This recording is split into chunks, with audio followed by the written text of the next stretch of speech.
I grew a business and sold it through a pandemic, a couple of near-death experiences, a stroke, and a cost of living crisis.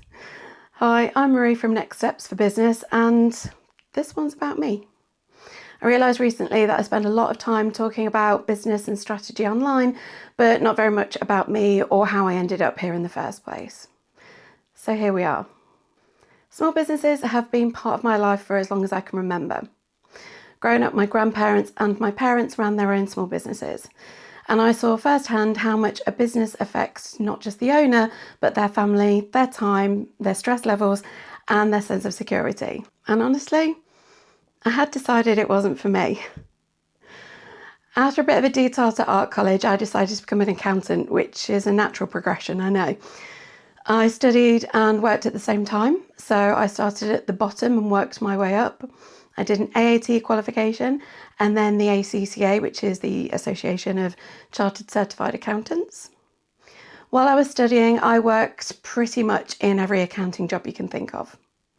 I was a purchase ledger clerk, a sales ledger clerk. I worked in practice doing people's accounts, and I was an assistant financial accountant. And that was before I qualified. Once I qualified, I was a financial planning analyst, a management accountant, a finance manager, a financial controller, and then a finance director. I worked in small SME companies as well as large corporate organisations. When I started out, I thought to myself, I don't want to manage people. I'd seen it done badly and I didn't think it was for me. And I didn't want to be a finance director because it looked like a big job with lots of responsibility. Cut to being qualified, and I did all of the things that I said I didn't want to do when I started out. I managed people. At one place that I worked, I actually had a team of 10. I became a finance director, and then I decided to become self-employed. In 2018, I decided to set up an accounting practice so I could help small businesses control their numbers and grow their businesses from an accountant's point of view. By then, I was a fellow with the ACCA, which reflected my qualification and years of experience. So I set up my accounting practice and I started to trade the 1st of April 2018. I came to my own business with a wealth of accounting and business knowledge, but I've never sold anything. I hadn't worked in sales. I knew nothing about marketing at that point either. And I didn't realise how my love for organisation and methodical ways of working would lead to my geeky love for systems and processes and the smooth operation of a business. I learned a lot, quickly. Things took off with a running start, and quickly my mum came on board to help me with the business. And honestly, I don't know what I would have done without her. And then just as things were really starting to fly in 2020, the pandemic hit. And while a lot of people spent time in their gardens with their families in the sun, I was scrambling through what help and support the government were releasing daily to understand it and to best advise and support my clients. I started to do updates, breaking down what the government were releasing into easily digestible newsletters. I was doing multiple a week because there was so much going on. And then we started to get phone calls and emails from people who couldn't get hold of their accountants because they closed their doors during lockdown. But these people were desperate to understand furlough and stuff like that, and I helped the best I could. It was a really busy time. But the hard work paid off and the company continued to grow. We moved into offices in October 2020 and took on another member of staff, Beth. While most people were leaving offices, we were the only ones moving into one. With the growth of the team, we experienced what happens a lot as businesses grow. The owner, manager, director person, i.e. me, becomes a bottleneck and stops everyone successfully completing their tasks. So we developed systems and processes, mainly so I stopped annoying and holding everyone up. I'm a lover of smart tech, so I adopted clever ways of working, even if I do say so myself. The systems and processes in the accounting practice were gold standard. And then in August 2021, I got a chest infection. I'm asthmatic, so chest infections have somewhat plagued me my whole life. I had a bout of food poisoning, I was run down, and so hit the chest infection. But it was 2021 and GPs weren't seeing patients properly still, so my chest infection wasn't treated the best. It got worse and I ended up in A&E. After a couple of days of being in A&E, I was moved to intensive care. They were sure I had COVID, but a positive test hadn't come back. After some time in an isolation room, a positive test finally came back and I was moved to a COVID intensive care ward. I was still working while I was on this ward. Mum dropped off my laptop so I could keep on top of client work because we're small business owners and that's what we do. I perked up and it looked like they were going to send me home, but then I took a turn for the worse and they had to put me on a ventilator. I was put in a medically induced coma and ventilated for 3.5 weeks. I was 36 and relatively fit and healthy going into hospital. I did taekwondo from the age of 11 and I went to the gym and I walked miles with my Labrador, who is my lazy work bestie. So when I went into kidney failure, they threw the kitchen sink at me. I had dialysis. But things kept getting worse. They called my mum in 3 times to come and say goodbye to me because I was in multiple organ failure and my heart couldn't cope. Every time they called her in, I perked up. She reckons the 3rd time was just so I'd improve a little bit more.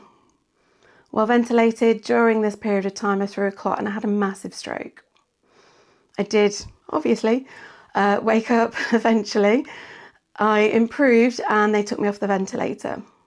I had a tracheotomy for when I first woke up, which is what my lovely scar's all about. I actually woke up with 14 new scars from all of the various different medical treatments that I'd had. I also couldn't move my left side of my body at all. During this time, my long-suffering mum was not only seeing me whenever she could and constantly speaking with doctors and keeping family members and friends in the loop, she was also looking after my dog as well. But alongside Beth, she was keeping everything going with the accounting practice. She's an absolute superstar.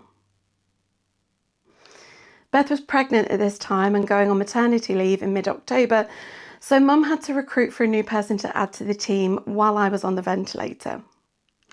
My stay in intensive care lasted 40 days in total. I had my 37th birthday while I was there.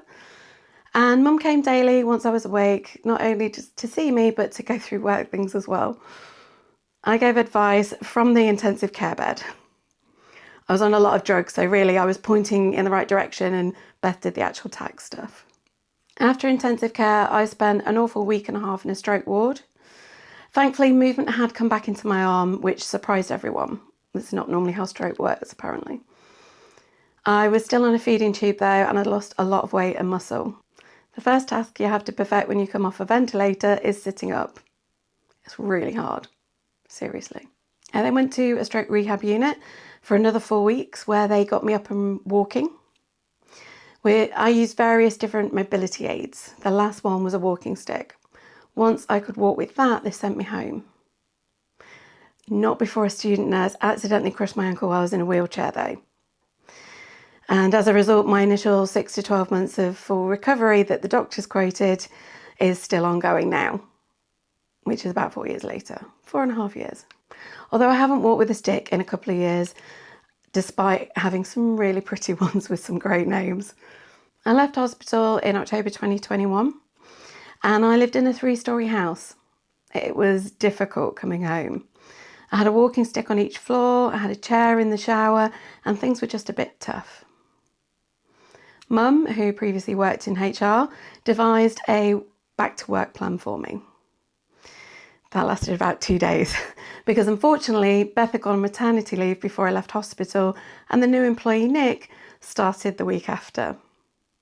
Also, the majority of client deadlines in accounting practices are December for limited companies that end with March and January for self-assessments. So it was a really busy time.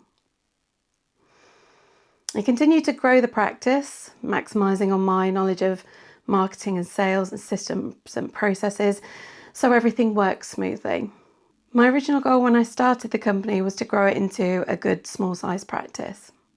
However, after everything I'd been through, and I think with the pressure of still recovering, I fell a bit out of love with it. But there were some things that I still really loved and I'd light up for, which was helping clients navigate their business issues and problems and imparting the knowledge I'd accumulated while growing the business. Mum was retiring in July 2025, and with how the last few years had been, I decided to sell the accounting practice.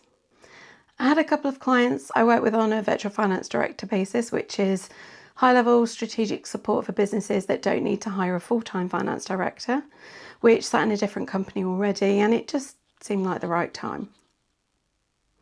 Next Steps for Business had started off as a side hustle idea in 2020 with a small business colleague I met networking. The idea was that it would be a potential lead magnet for our respective businesses.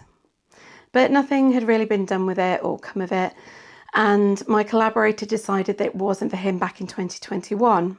So I was left with this business idea whose original goal was to help small business owners with everything to do with their business, from inception, startup, to exit and everything in between. And with the accounting practice sold, I revisited the idea of Next Steps for Business. I had, after all, done everything on the list that Next Steps had been created to help with. So I went back to the drawing board with the steps and developed thorough, simple steps that would build the clarity and confidence needed in the different areas of business for small business owners. And here we are today. So that's me and my story in a nutshell. When I look back now, I realise Next Steps for Business became the result of everything that I learned through corporate finance, running a business, growing a team, navigating crisis, rebuilding after illness, and ultimately selling a company that I'd built from scratch. I've experienced the pressure, the uncertainty, the overwhelm, the responsibility, the whole lot that comes with running a business. But I also learned that business becomes a lot easier when you have structure, clarity, and the right processes around you. That's what the steps are designed to give people. So if you've been building a business and trying to figure everything out as you go, hopefully my experience can help you make that journey a little bit easier. And being able to help small business owners through Next Steps now feels like a pretty natural next chapter for me.